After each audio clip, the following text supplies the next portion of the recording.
President-elect Donald Trump plans to launch a mass deportation operation targeting millions of immigrants living in the U.S. illegally and with temporary protections. Here's what we know about this population.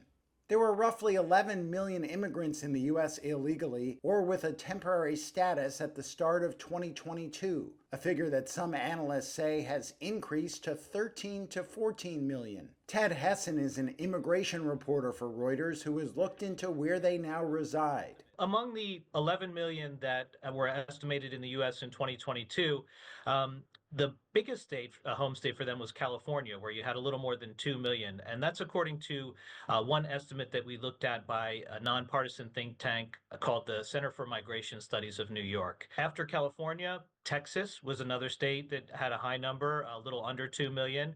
Also, New York, New Jersey, Illinois were all top states where immigrants were living without legal status.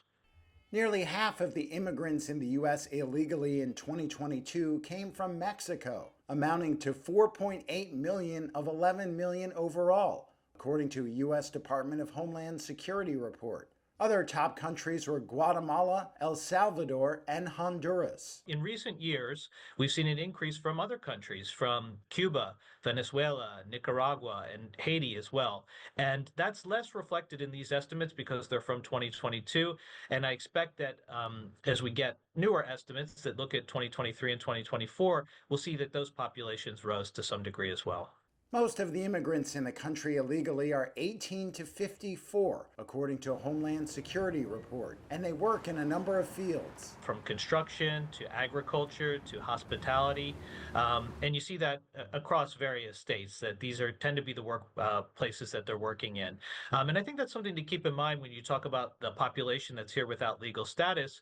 They're often working in industries where it's an open secret that these industries are hiring people without legal status. The estimates of immigrants in the U.S. illegally typically include people who have temporary humanitarian protections, meaning they would not be immediately deportable. That's available to people whose country has been affected by a natural disaster, an armed conflict, or another extraordinary reason that the Department of Homeland Security deems they can't go back to their home country.